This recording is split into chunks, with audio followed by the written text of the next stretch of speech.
effectively and autonomously. आणि त्याचे elements कुठले कुठले आहेत? IoT,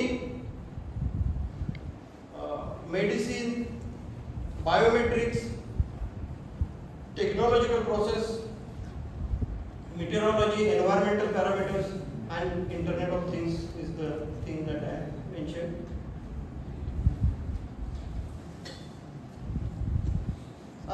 Digital twin आणि फिजिकल ऑब्जेक्ट याच्यामध्ये एक डिजिटल शॅडो म्हणून एक इंटरमिजिएट स्टेट असते. Digitalisation levels and integration intensity त्याच्याप्रमाणे एक फुल फ्लेज डिजिटल ट्विनच्या मध्ये एक डिजिटल शॅडो आहे.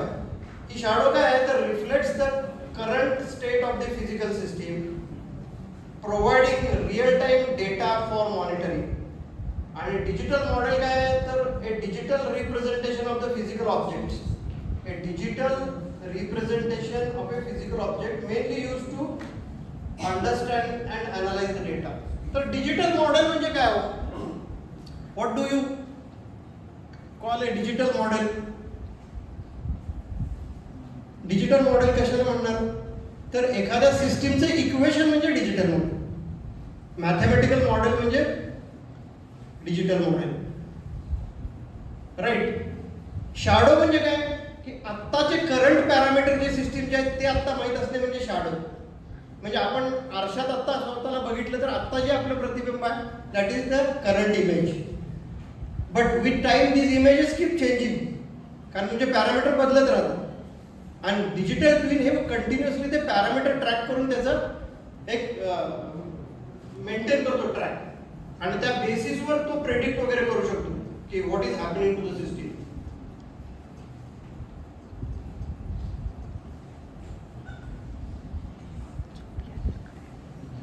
आता डिजिटल मॉडेल आणि डिजिटल ट्विन यांच्यामध्ये फरक काय?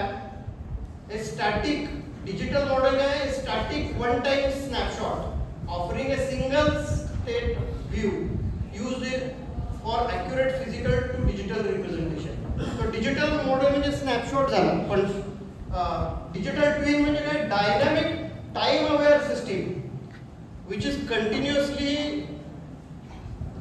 getting updated about the physical parameters through the connections of the sensors. And then there is a state tracking. Digital twin मध्ये current present scenario present situation तर आहेच, पण past data is also recorded, आणि past डेटावरनं future prediction पण आहे. लक्षात घ्या. स्टॅटिक मॉडेलमध्ये काय? Only current information. But digital twin has got accumulated past data with it, and on the basis of accumulated past data पुढं कुठं जाणार आहे, पुढं काय होऊ शकते हे प्रेडिक्शन आहे. So future is also available with the digital twin model. So that is there is a difference between digital model and digital twin.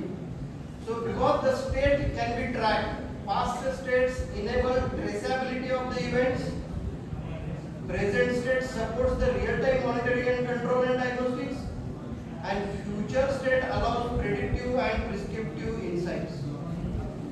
म्हणजे एखादा डॉक्टरकडे केस पेपर असतात त्याच्यावरून तुम्हाला त्याला माहित असते गेले 5 वर्ष पेशंटची हिस्ट्री काय, आत्ता आजच्या घडीला त्याचं शुगर, बीपी, हार्ट कंडिशन्स वगैरे काय आत्ता पण माहिती आहे. आणि ह्या दोन्हीचा आधार घेऊन पुढच्या वर्ष 6 महिन्यात 5 वर्षात काय होऊ शकते या पेशंटला हे प्रिडिक्शन पॉसिबल आहे.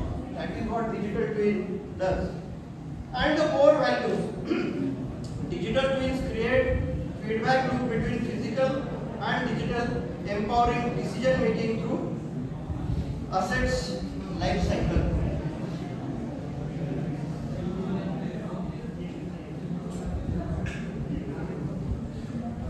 आता काही गोष्टी असतात म्हणजे एखादा डिजिटल ट्विन ओळखायचं कसं, आणि डिजिटल ट्विन आहे का ओनली डिजिटल मॉडेल आहे.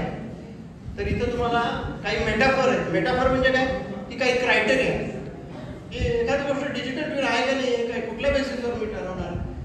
तर digital twin life cycle represent करतात. म्हणजे सगळी कुंडली आहे त्याच्यात डिजिटल ट्विन, सगळी history till date available. That is the life cycle trend. tracking. Process modeling method, visualization tool, convergence of physical and digital worlds, IoT and data platform, shared concerns across the communities and service ecosystem.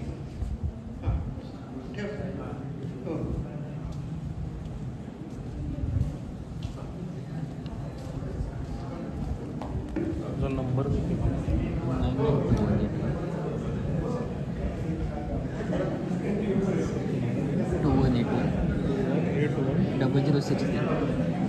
0063 करण मुळे Mulik sir पण कोण आडनाव same आहे ठीक आहे sir. आतापर्यंत जे काही बोललेले आहेत त्याच्यावरती जर तुम्हाला काही क्वेश्चन्स असतील तर आता विचारू शकताय.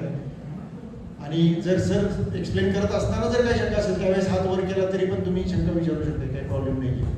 चालेल.